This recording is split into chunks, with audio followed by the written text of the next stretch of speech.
Welcome to the Locke in Your Success Options Trading for Income Weekly Update for August 18th, 2014. Before we get going, I'd like to remind you that the presentation is for educational purposes only. We're not broker-dealers or financial advisors, and we're not making any specific trade recommendations. Also, the risk of loss in trading options can be substantial, so please be aware of all your risks prior to placing any trades. And please be aware that we do use hypothetical computer-simulated trades that are believed to be as accurately represented as possible. However, actual profit and loss may vary. If you watch this on YouTube or some other venue, please come on over to our website, check out our programs, M3 Bearish Butterfly ROCK, M21 Group Coaching, Trading Triangle, one-on-one coaching programs, and join our mailing list, get your free report, 7 Secrets to Become a Successful Trader, and sign up for this free weekly webinar. Also, stay tuned for our programs currently in development, which I'm diligently working on as quickly as I can. Okay, so let's take a look at what's going on in the markets.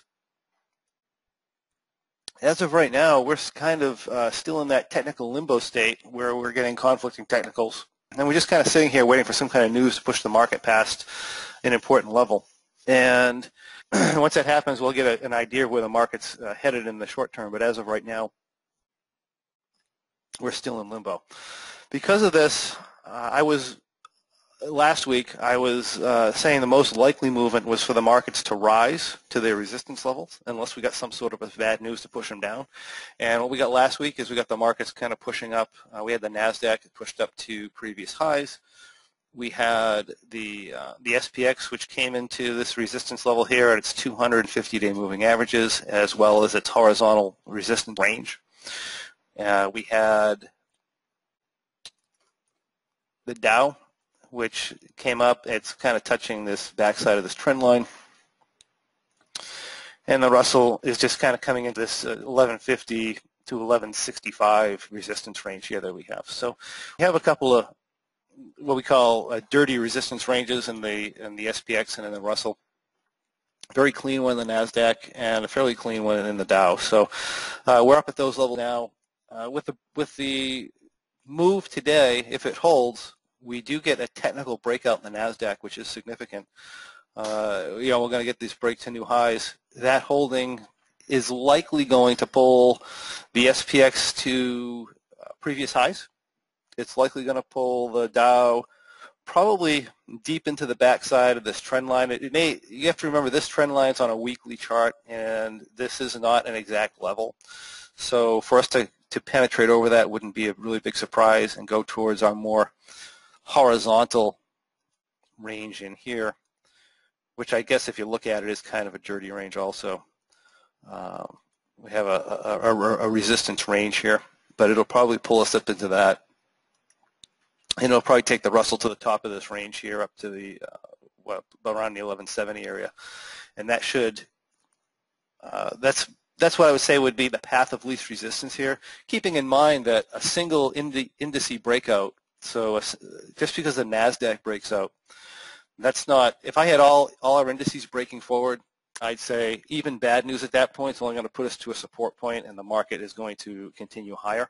If we are only getting a breakout in the NASDAQ, a breakout in a single index, to me, isn't significant enough to beat off any kind of really bad news.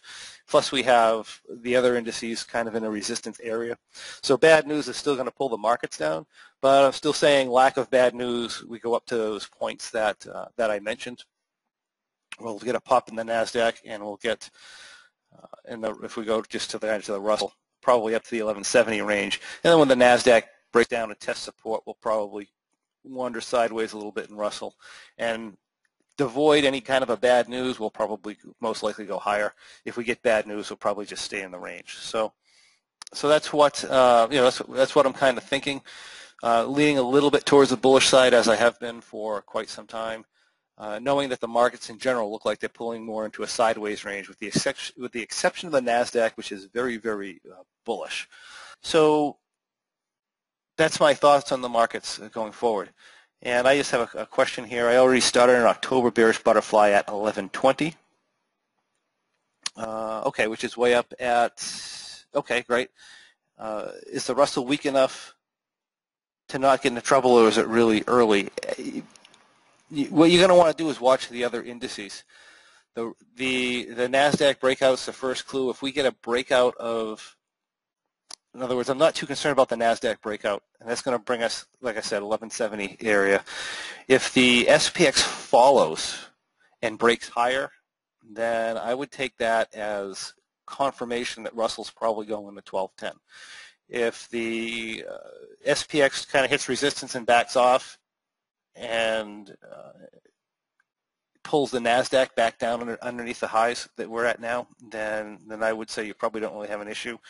But certainly if NASDAQ comes down, tests support, and breaks the SPX higher, then that's going to be an issue for the bearish butterfly probably, because we're probably going to go to 1220 here.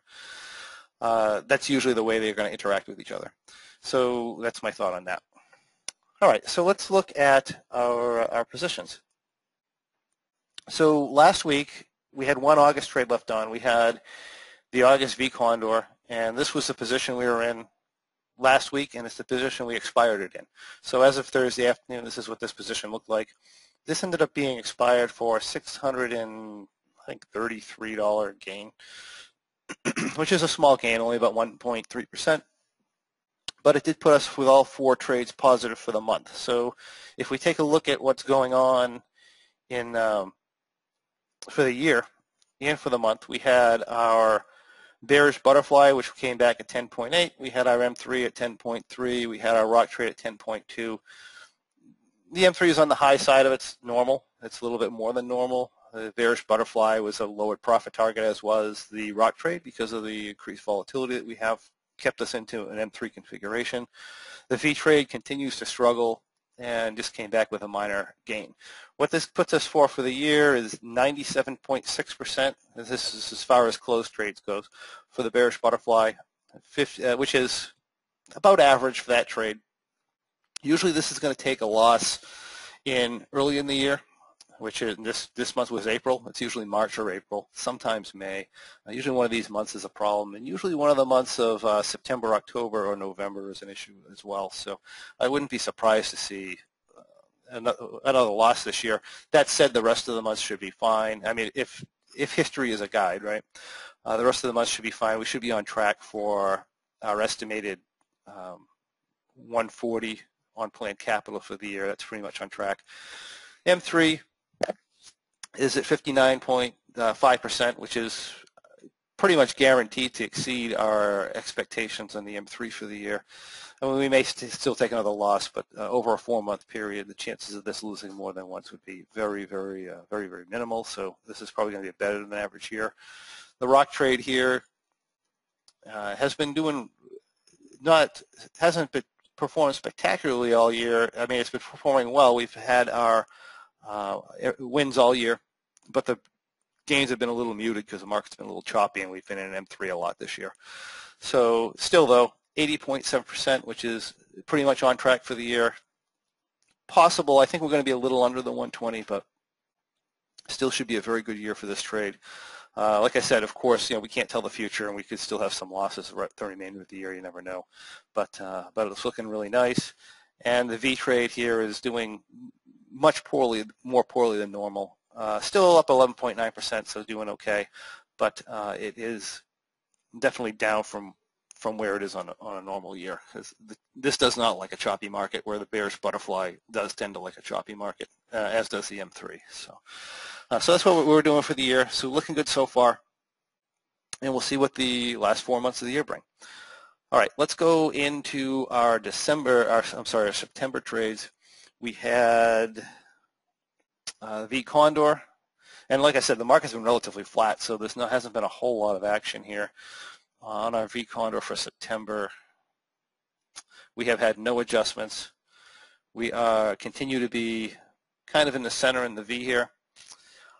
This is looking great. If the market does what we kind of expect it to and creep higher, we got up into this range here at 1170. We start pulling out this V. Should be a fairly decent month with this, and hopefully make up for poor performance of last month. Maybe get 3,000 or 4,000 out of this. That's what I'm thinking, at least this year, this cycle. Unless something really weird happens, this will probably be a good month for this. The September what else we got here going on in September? We have a September bearish butterfly, which had no adjustments either. This position, as of Thursday, let's hop into Friday, which we didn't have a whole lot of market movement on Friday. It's just a lot of chop. As of Friday, it was up about 36.80. We're still in our single 1100 butterfly. We have an add point here at 1160. We will hit a delta theta problem prior to that point. So we will, if the market does continue up, we'll be rolling this 1120 to 1140, adding an 1160, and rolling it from there. I think this should do okay for the month unless we get some sort of a crazy breakout to the upside that's really extended. But any kind of a normal breakout that holds under 1200 should be fairly good here. So that's what we got going on for September. I mean, it may draw down, but it should be fine for the trade. So this is looking perfectly fine. We have, so no adjustments there. I did make an adjustment to the M3 trade. No, that's not the right one. Let me go to, this is the website trade. I have to remark these. All right, so this is what we had. Beginning of the week. Oh, sure, bearish butterfly T-log. Yeah, you can do that. Right, so all we had was an entry. There have been no adjustments to the bearish butterfly. We entered this on 725. We've just been sitting here because the market's been sideways. So no issues with this trade. Like I said, if the market goes up, we'll be rolling up and adding. As far as the M3 trade goes,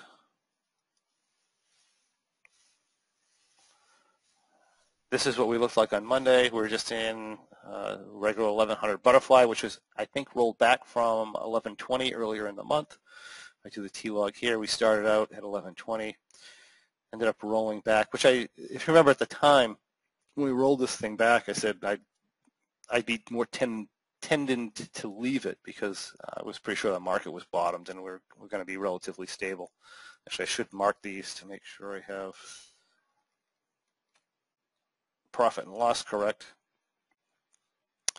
So we're up 264 as of this point on Monday, and this stayed the same until Friday. Friday, it kicked our delta up to about minus 75, but we were outside the tent at the time, so I went ahead and added these two verticals here. I'm sorry, 1100, 1110 verticals, as can be seen here. Actually, that was done on Thursday when we were outside the tent. And as of the end of day, we're up $709, so we're about break even. And running minus 50 delta, which is normal, and a position that looks like this. So as we get our continued up move, we will flatten ourselves out and just run with it. So that's what that is all the September trades that we have on. We're waiting to put the ROCK trade on. The ROCK trade is going to go on Wednesday. Per schedule, and we're waiting to put the October bearish butterfly on, which is going to go on Friday. We're going to, and as far as a V condor goes, I did put the October V condor on Friday after options expiration, which is pretty much in the same position as our September, which if you've listened to me at all, I do not like that. I don't like having two V condors essentially in the same strikes, which is what we have here. That being the case, I'm going to go ahead and enter and trade this anyway, but I am very aware that this October position and the September position are pretty much going to lose under the same situation. So I'd be a little bit quicker than normal to shut the September down if the market gives us too much of a problem, so that we don't get two max loss trades at the same time. So that's just a precaution I take on a V condor if I'm positioned exactly the same. And unfortunately, the same thing for the bearish butterfly, right? I don't like them to be positioned at the same strikes, and that's probably what's going to happen this month. So I'll be watching my September position a little bit more closely. I might be more tended to jump out of that one and focus in towards the October if the markets give us too much of a problem. Although I'm not expecting that. I still think the markets are turning relatively sideways. I do think we might see 1170 and the market may back down a little bit. I would not expect testing new highs, not at this point anyway, unless some issues get resolved or some really good news comes in and pushes us higher. But those are my expectations for the month. Those are the trades, and this is how we're doing so far. So are there any questions?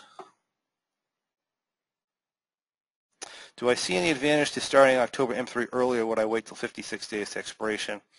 There is, I don't see any advantage to starting it early right now. There's no, if I had some solid information on where the market's going, I mean, other than we're slightly bullish, I don't see anything solid, nothing concrete here, so I will, I would tend to wait until 56 days. Just wait till the end of the week. You might have some interesting information by the end of the week, especially a NASDAQ breakout that holds. Right? We get a NASDAQ breakout that holds. That's some interesting information. Maybe a good reason to position yourself. Maybe slightly more bullish. Okay. But as of right now, I don't have evidence that's going to make me want to do that. All right. Is there any way you can show people's questions in your window? I don't know.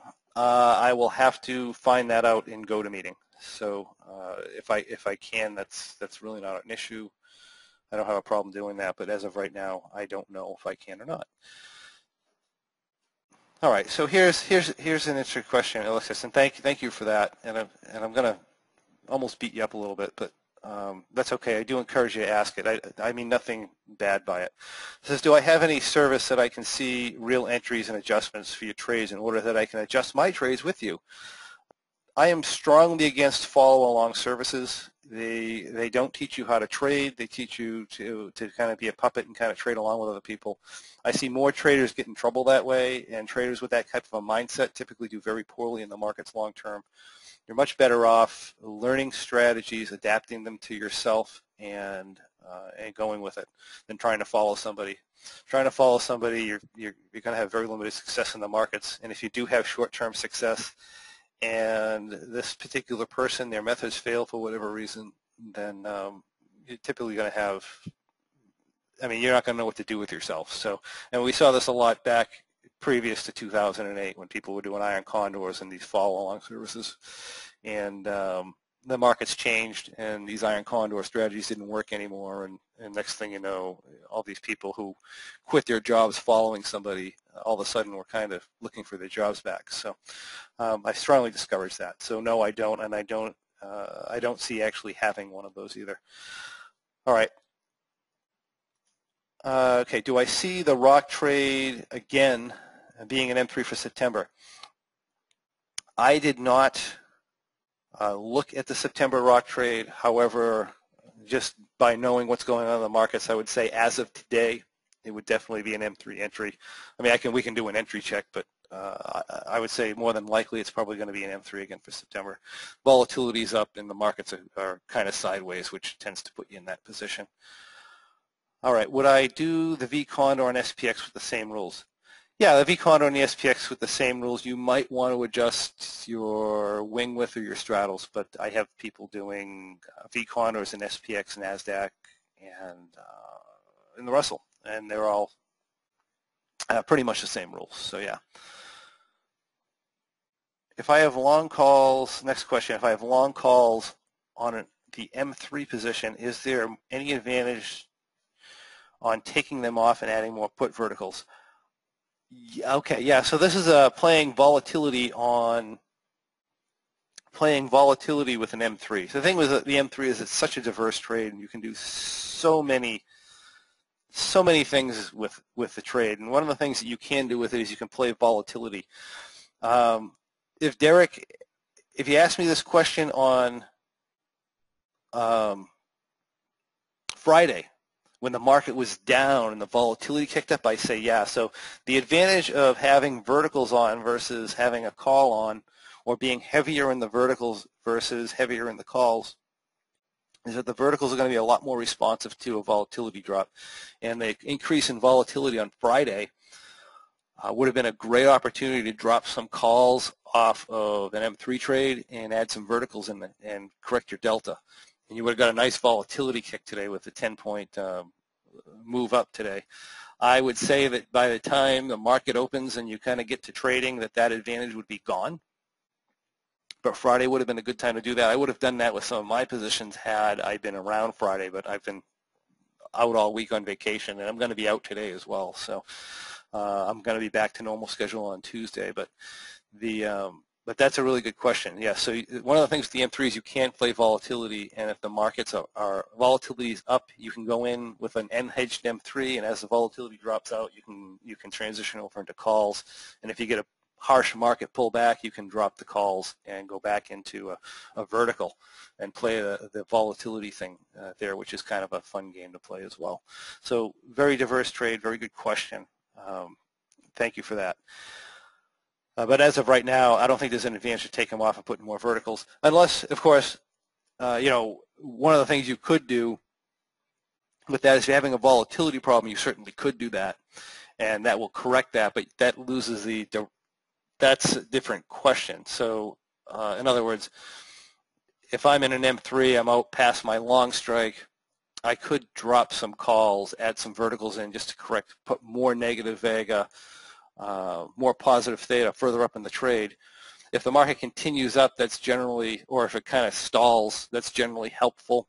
If the market comes back hard at you, though, you're going to feel the reverse of the volatility kick we just had.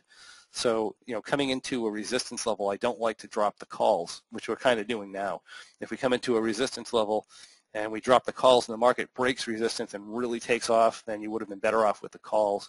If the market holds resistance and comes back hard, you're better off with the calls.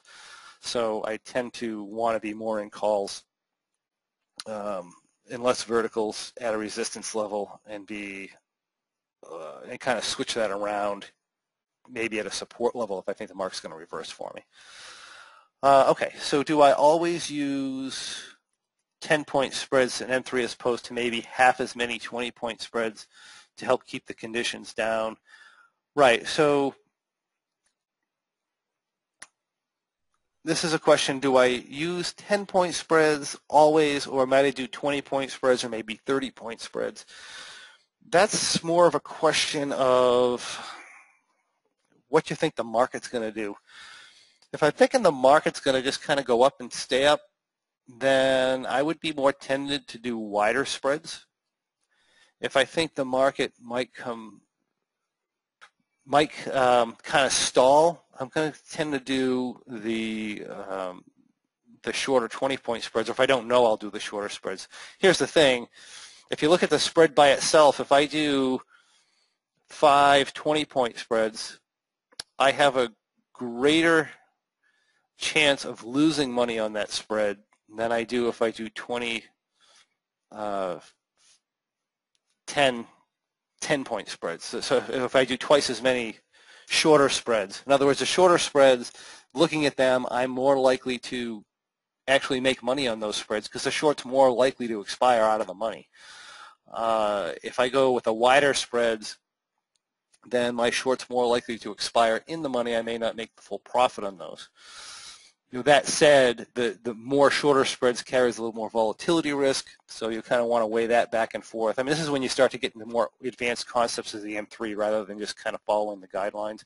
And again, this is a volatility play. So if I'm expecting a volatility increase, I might not want to do as many spreads. I might want to do some less wider spreads. If I'm expecting the volatility, to maybe market to stall, the volatility to drop off, then I'd want to be doing more smaller spreads. So it's more of a volatility question, which we got to get into with one-on-one coaching if we do any significant one-on-one coaching. So yeah, so whether you do a wider, less spreads or more shorter spreads, it's going to be more of a volatility issue when we think the market's going. Okay, will I reposition my September M3 if we get 10 points past my upper strike or wait for a pullback? So my upper strike on my M3, let me see where that is. All right, so if we get up into the over 1160, for example, am I tempted to roll this up? I mean, by guidelines, we're supposed to, right? By guidelines, we're supposed to. Although even within the guidelines, I'm okay waiting 1 or 2 days. So if I just shoot up, certainly I'm not going to roll up for an intraday move past 1160, but if I have an 1160 that holds for a couple of days, then yeah, I would roll that up. All right, yeah, using different size verticals looks like a good topic for group mentoring. Yeah, that probably is. Let me mark that down.